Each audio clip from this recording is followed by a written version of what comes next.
Hey, welcome back to Living in Minnesota. My name is Joe Carmack, and today we're going to go for a drive. I am driving through some of the best Minneapolis neighborhoods. So if you're thinking about moving to Minnesota or you're already living here, I'm going to show you. Normally we do a real high-level, short version of a neighborhood tour, right? But I think you guys really want to know exactly what does it look like street by street. What's the shopping like? What are the homes like? Does it feel clean? Does it feel dangerous? How's the crime? And we're going to answer all that for you today. I'm very excited. We're going to start off with the Uptown area. So you're going to see right now, we're driving through the north side of that. We'll make our way from north to south and show you what it's like living here. Yeah, this is a very artistic area. It's very eclectic. So there's lots of different museums and things like that.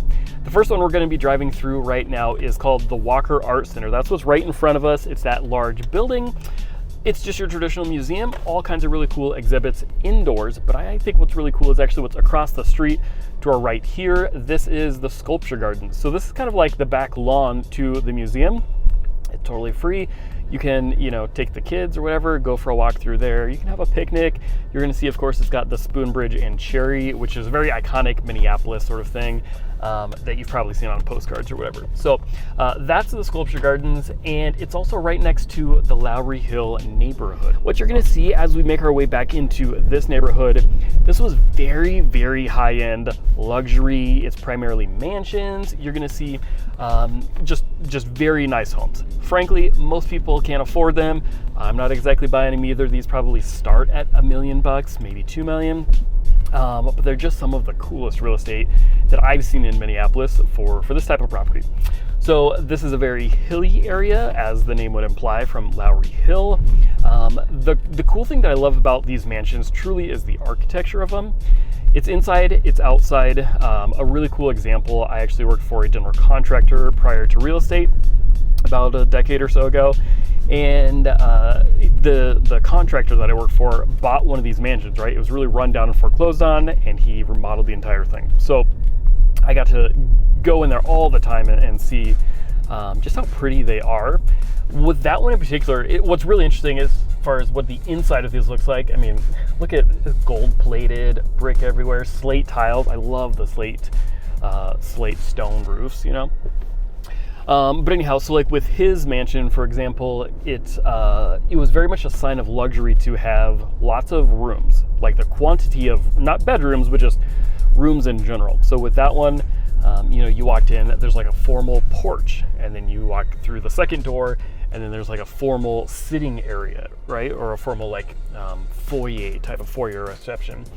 And then there was the cigar lounge, and then there was the formal sitting room, kind of living area to the one side, and there was the formal dining room, then there was the informal dining space, and like lots of little broken up areas.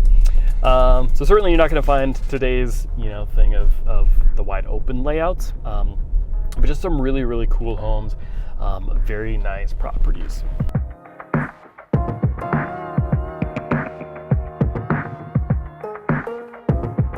You can see, just like this one to my right here, they traditionally would have a carriage house, which, I mean, in today's day, we would just call it a detached garage. But back in the day, I mean, there's a huge sign of luxury to be able to have your new Model T or whatever kind of car, right? The old school vehicles to be parked indoors. That was very much status symbol. They would also have a living quarters in that. So in this area, you'll usually find garages with like a whole tiny little living space upstairs in the garage, like for the help. And then they would also have a second staircase. So there would be, the servants' quarter staircase that they had to take off of the back of the house. It is what it is for what it was back in the day, but then now, of course, it's just kind of a really cool architectural feature.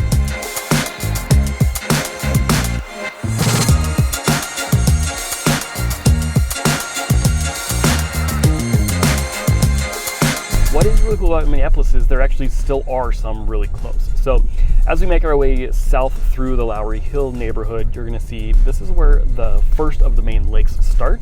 That's called Lake of the Isles. It's the first of really 3 that are on the immediate chain in this area. So you've got Lake of the Isles, Bde Maka Ska, and then Lake Harriet. Those all are connected. So if you're somebody that really enjoys getting outside, honestly, Minneapolis is a very green area, and a ton of people do like to be outside. And so if you can get close to a lake, that's a great option. Even if you can't afford to be real close to the lake, there's still going to be really easy access. It's generally a very biking friendly area. And so you can usually bike or walk or push the kids in a stroller to the lakes. And then you can get connected to all kinds of nature.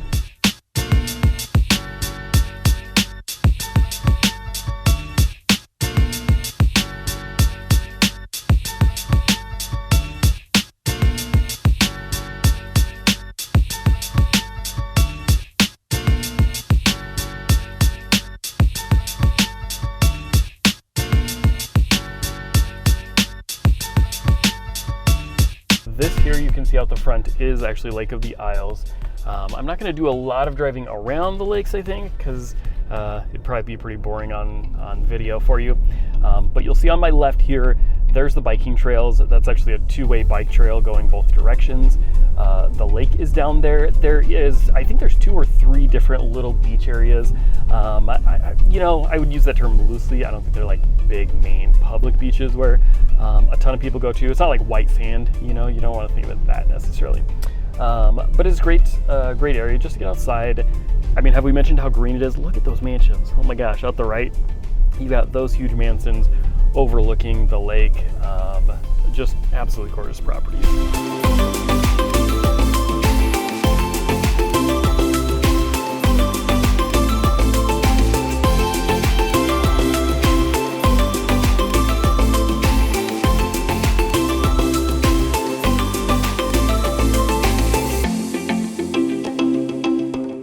Parks are of importance to you, or playgrounds if you've got little kids maybe. I would say Minneapolis is okay as far as their public parks area. You can see here we're going by Kenwood Park.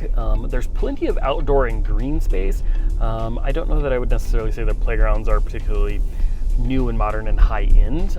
Even if you compare them to a lot of the suburbs, I would say suburbs are probably a little bit newer and fancier, but there's plenty of green spaces outside. There's also quite a number of different little festivals. Sometimes, the tiny little neighborhoods will have their own little specific neighborhood festivals, or just Minneapolis will have even like outdoor concert series and stuff like that will happen in parks like this. So certainly plenty of options if you've got little kids, you're wanting playground areas.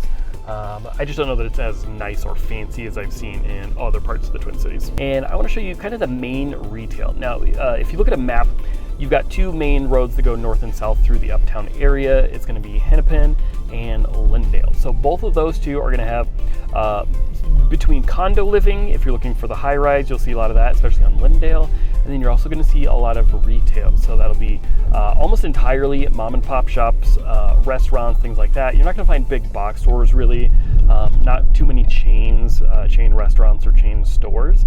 But there's plenty of, that's going to be where your coffee shops are. That'll be your grocery stores, co-ops, things like that, and plenty of things to do on those 2 main roads.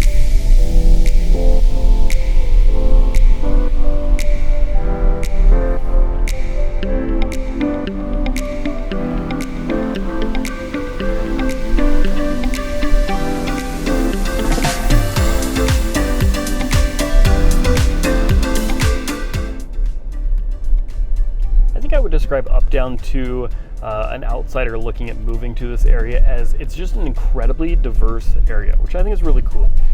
You've got some of the areas like I just took you through, multi-million-dollar mansions, and then you've got some really not that nice, lower end areas, and it all converges right here. It's very artistic, very eclectic.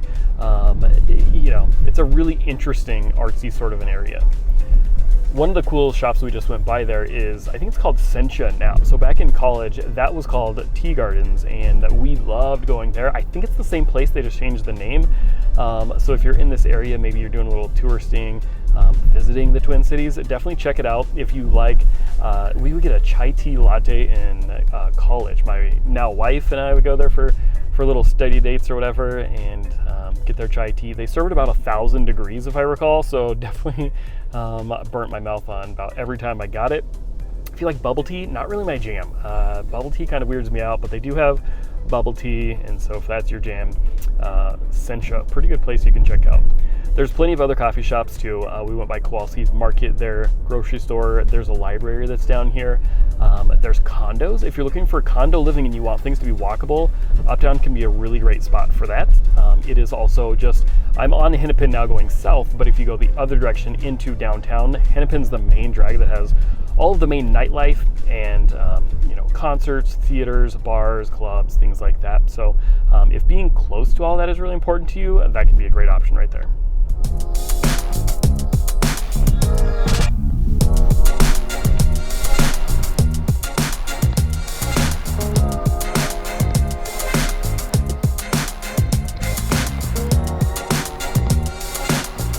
Next, I'm going to take you down Lake Street. Now, this is going to be a big main east and west drive. So this is some more retail shopping, exactly like what you see now. This is the main connection from maybe like 35W out to Lake Bde Maka Ska and some of that area. This is also Lynn Lake, is kind of this area coming up on Lyndale and Lake Street, as you would imagine from the name. And so it'll connect you to Lyndale if you need to go that direction. There are tons of different homes around this area. When we're between kind of the Hennepin and Lyndale area and then out towards the other side of Lyndale, this is going to be a lot more mixed real estate. So if you are, some people just don't like to be near apartment buildings or multifamilies. So if that's your jam, this is not an area that I would look for. If you are looking for multifamilies, you could potentially buy multiple units, or if you just want to be in a condo or something like that, this is a sweet spot for finding those. All right, we are going to make our way down Nicollet Avenue now. Now, this is another one of the main north and south, so that starts up a little bit towards the south side of Uptown. And I'm going to take you over towards Lake Bde Maka Ska. So you got to see that area. Really, really interesting area. This is going to be the main recreational area. Like I said, this is part of the chain of lakes that goes from Lake of the Isles through Bde Maka Ska and then down to Lake Harriet. So a very, very cool, kind of eclectic, outdoorsy type of area.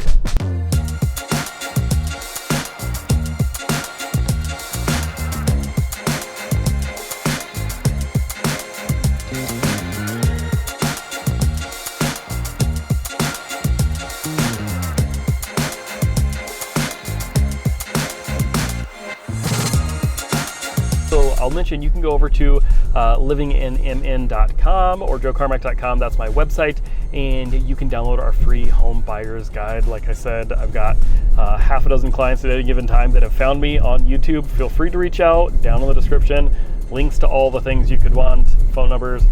You can text me, call me, email me, whatever is good for you. So here we are. Lake of the Isles is to our right, and then Bde Maka Ska is to our left. So I'll take you around here a little bit. I know they're doing some construction, so I'm hoping we can get you onto the lake from where I'm at right now. But this is kind of that main connection that's going even out of Minneapolis and then out towards, St. Louis Park, Hopkins, Minnetonka, all that direction. So depending on how far you want to go, this turns into Highway 7, which takes you a really long ways. Some people will actually commute into Minneapolis from 7 coming through this route. It's pretty inefficient. I wouldn't recommend it for most people. If you can jump on a highway, that's going to be better traffic. I mean, you can see it's 2:30 on a Friday and I'm sitting in traffic. But this is kind of also the main thoroughfare if you're just looking to get to Excelsior Boulevard. Has a lot more shopping over there, kind of some interesting stores and restaurants, more condo life over there. And then I'm going to take you through some of the other neighborhoods. Now, this used to be called Lake Calhoun. Lake Calhoun, biggest and most popular lake in pretty much all of Minneapolis, I would say. There are beaches you can take the kids to. There's volleyball pits. There's a sailing club there. I believe there's a restaurant. I haven't been there, but I'm pretty sure there's like a seafood restaurant and some different places like that. It's, I would say, more of an area that people travel through when they travel around to just, go for a jog, go for a bike ride, stuff like that. It certainly is a destination of doing stuff at, but personally, I never got that into it. More funny stories from in college, but we actually rollerbladed all the way from our campus down through here and then around the lakes, and it was I don't know, 10 miles or something we probably did. So if that sort of thing is your jam, if doing longer distance is your jam, you can definitely find a lot of that on what is now renamed Lake Bde Maka Ska. So in fairness, I don't know if they renamed the neighborhood, but I'm going to take you through what was the West Calhoun neighborhood. This is of course just on the west side of the lake there. And it's going to be similar to what you saw in the Lowry Hill neighborhood that I started you with. You know, some mansions, some a little bit more modest, some that are kind of more like lake home style of exteriors, some of them that are much more stately and prominent. So it's a very interesting mix. It's definitely not a cheap area, okay? Compared to what you saw before, that was closer to being cheap. You know, I wouldn't say cheap is of course a relative term. But this area is going to be a little bit higher end, a little more luxury, but still the same age. You're not going to find new. There's not new construction around here at all. You're not going to find, for the most part, little like, you know, one level bungalow type of things. Primarily 2 stories, large stately homes with the kind of cool, quirky, chopped up layout, great crown work, great built-ins, great casing and molding and all that, which if you're living in Minneapolis, that's kind of got to be your jam. If you want something newer, I got to take you out to the suburbs, and I could do that too, but for today, we're talking Uptown. Have I mentioned how bikers are kind of annoying? I mean, I got nothing against biking, but there's a whole bike lane thing to the left, but the guy's got to drive in the road, you know? I mean, like, I get it, share the lanes, all that, but I mean, come on, get out of the road. If you can see actually straight ahead across the beach, across the lake there is the beach, so it is kind of a, I mean, not white sand, but kind of a sandy beach. You can take the kids there and do plenty of swimming and things like that and watch the sailboats go by. Whoa, holy cow, look at that one. Gorgeous homes out here. I could just drive around and gawk all day, you know? It's not a big chore doing this for you guys, because then I get to see super cool areas and very, very cool house. Oh my gosh, that one's newer. They must have torn something down and redid it. Some of these super modern looking, which is fun. You know, I don't know if they just are always tearing them down and redoing them, or sometimes they try and remodel the old ones, but really cool area. And with that, that's a wrap on our Uptown adventure. If you'd like, I'd love for you to subscribe, because I have a whole handful more neighborhoods in Minneapolis and St. Paul that I'm going to be tours on just like this. If this is way too long and you want the short versions, I've also got those over on the channel, as well as market updates and so much more. So I appreciate you so much for watching. I hope you like and subscribe. Find all my info down below, and I'll see you next time.